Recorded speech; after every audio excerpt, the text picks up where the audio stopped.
네, 안녕하십니까. 반갑습니다. 저는 에듀피디에서 행정법 강의를 하는 이상현이라고 합니다. 자, 오늘 보실 강의는 이제 판례 강의입니다. 말씀드린 것처럼 판례라고 하는 것은 이게 법과 다르죠. 법이라는 것은 하나 고정적으로 이면 이고 아니면 아닌 건데 이 판례라고 하는 것은 개별 사건마다 결론이 다를 수가 있습니다. 그래서 우리가 볼 때 분명히 유사한 사건인데 불구하고 결론이 다르네? 이럴 수 있는 거지. 그게 판례의 특징이다 말씀드렸고, 그래서 판례는 케이스 바이 케이스이기 때문에 우리가 그 판례들의 스토리를 잘 기억하시고, 이런 스토리에서 이런 결론이 나왔다. 그리고 유사한 스토리가 있거든요. 그래서 요 이야기랑 다른 거다. 다른 건데 비슷하게 보여. 시험에서는 헷갈린다고요. 이런 것들을 여러분들이 잘 파악하셔가지고 공부를 하시면 되겠습니다. 그래서 판례 설명드릴 때 그 판례가 이야기하고자 하는 스토리 중에서 단어 하나하나가 우리가 쉽게 알 수 없는 것들이 상당히 많이 있습니다.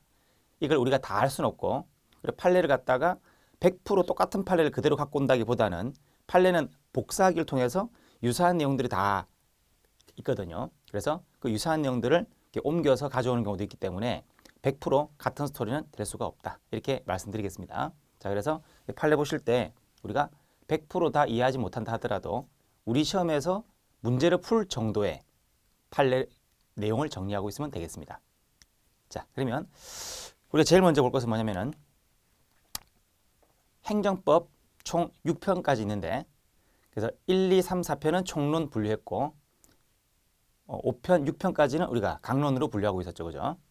자, 그럼 제일 먼저 1편 서론에서 통치행위에 관한 판례부터 보도록 하겠습니다. 제일 먼저 교재 보시면, 자, 1번 비상계엄 선포와 확대 행위가 국헌 문란의 목적을 달성하기 위하여 행해진 경우에는 했죠.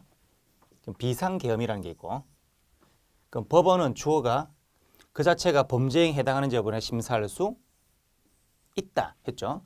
주어가 법원이죠. 심사할 수 있다. 무엇을? 범죄행위에 해당하는지 여부에 관하여 이랬죠. 그럼 우리가 비상계엄이라고 하는 것은 대통령이 바라는 것으로서 고도의 정책입니다. 이런 것들 우리가 통치행위라고 했고, 통치행위는 법원에서 판단할 수가 없는 거였죠. 이 원칙인데, 예외적으로 항상 판례든지 법학 같은 것들은 다 원칙과 예외를 정리하는 게 중요한 거죠. 원칙은 판단할 수 없으나 예외적으로 판단할 수 있는 게 있습니다. 그게 뭐냐? 법원 입장에서, 즉 비상계엄 선포 행위가 당연 무효라면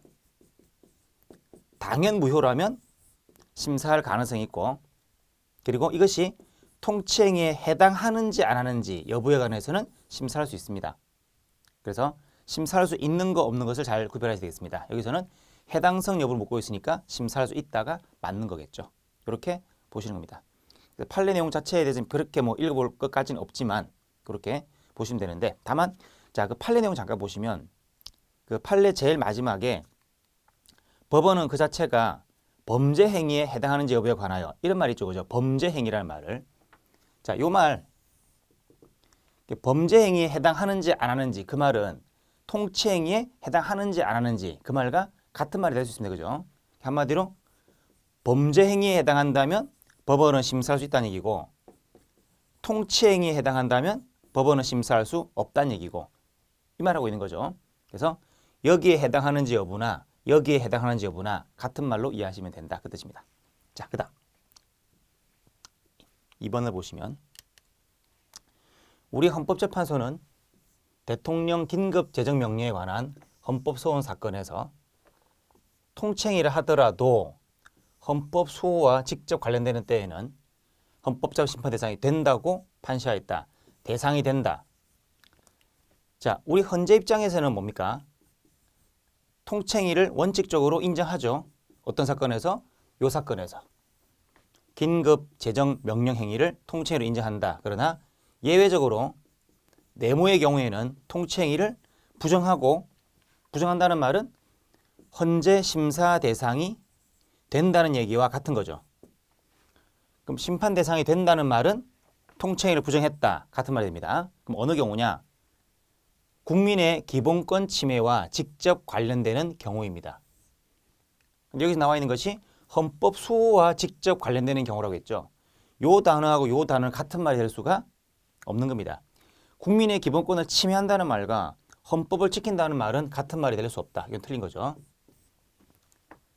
그래서 국민의 기본권 침해와 관련된 경우에는 통치행위를 부정한다. 왜?